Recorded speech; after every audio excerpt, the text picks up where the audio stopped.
Laut kita sangat kaya, tapi kenapa nelayan justru miskin? Paradoks ini tentu sangat sulit diterima untuk kita masyarakat Indonesia, terlebih bagi kita yang cukup concern dengan dunia perikanan dan kelautan. Tapi nyatanya inilah realita yang terjadi.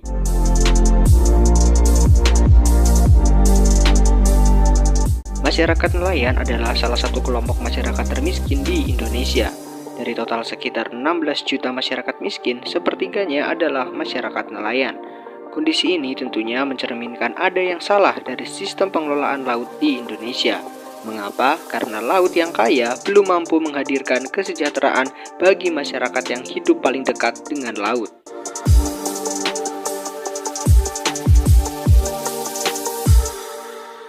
Lalu pertanyaannya, apa yang salah?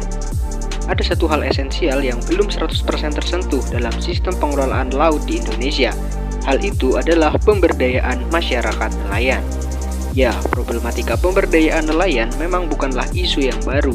Dari zaman dahulu, isu ini sudah ramai diperbincangkan.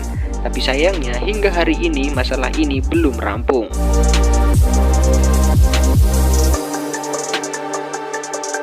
Mengapa belum rampung? Ada 3 hal yang melatar belakangi belum rampungnya urusan pemberdayaan masyarakat nelayan, yaitu pendidikan, peran lembaga ekonomi, dan budaya masyarakat.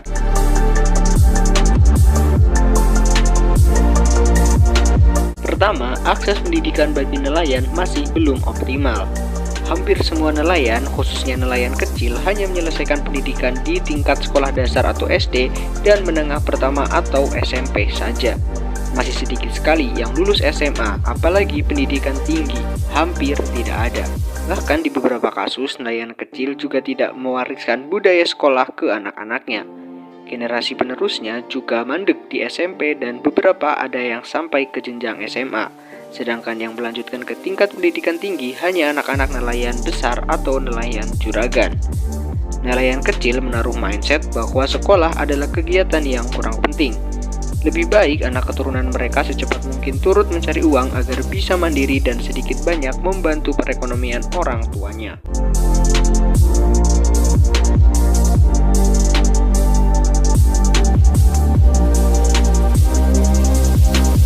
Mindset pendidikan yang masih seperti ini menjadi salah satu unsur yang memberikan andil besar masyarakat nelayan kecil sangat sulit keluar dari jurang kemiskinan.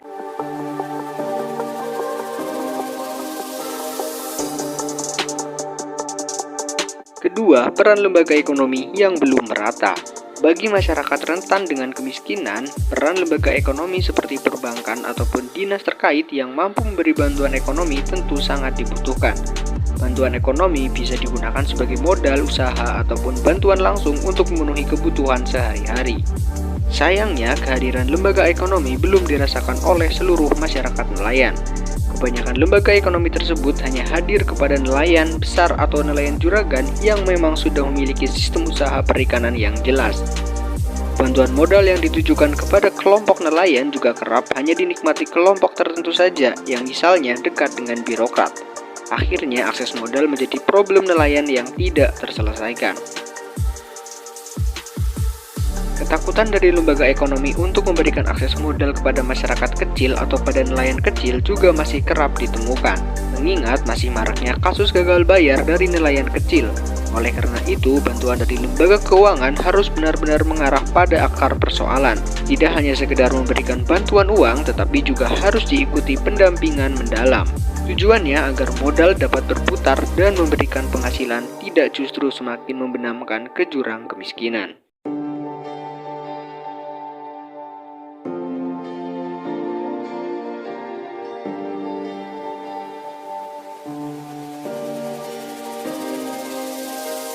Ketiga, langgengnya budaya masyarakat yang merugikan nelayan kecil.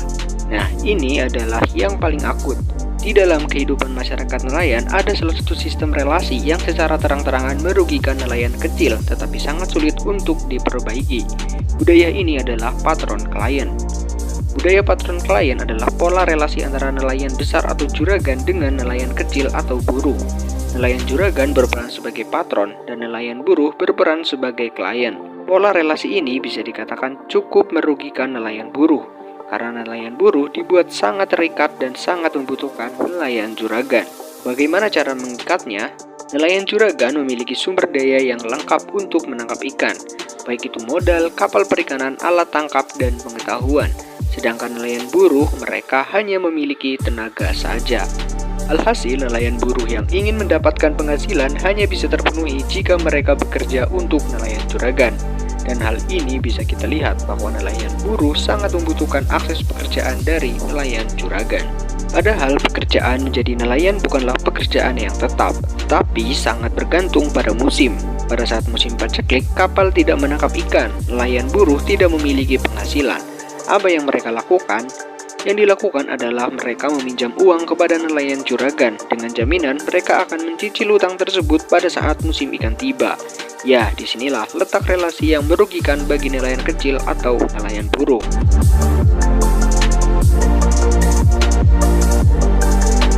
Pola budaya seperti ini di mana ada satu golongan masyarakat yang bergantung kepada golongan lain merupakan ciri utama dari pelanggengan kemiskinan struktural. Dan kemiskinan struktural adalah realita yang sangat sulit untuk dientaskan.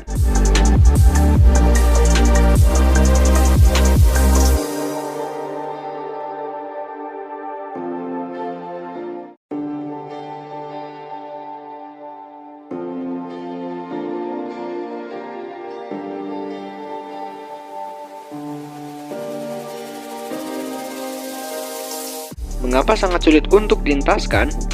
Karena nelayan kecil atau buruh yang bergantung pada nelayan juragan hanya terfokus pada urusan sehari-hari atau urusan minor saja dan urusan melunasi utangnya, pola pikir mereka tertutup sehingga tidak memiliki langkah strategis untuk menyelamatkan dirinya dari jurang kemiskinan.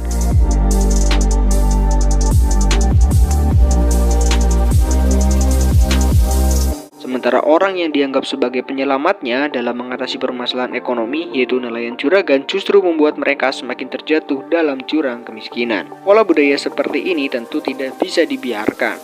Ketergantungan berlebihan dari nelayan buruh kepada nelayan juragan harus diputus.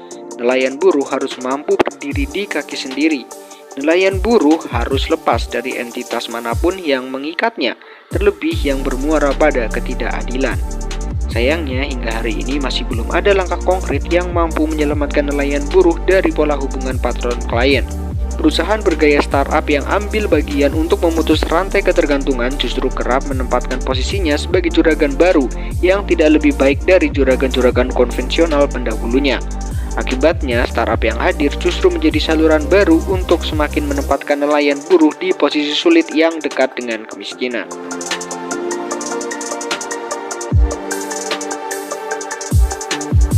Itulah 3 hal yang belum rampung dalam urusan pemberdayaan nelayan, yaitu pendidikan, peran lembaga ekonomi, dan budaya masyarakat. Ketiga hal inilah yang akhirnya seakan bahu-membahu menempatkan nelayan menjadi masyarakat miskin di tengah laut Indonesia yang begitu kaya.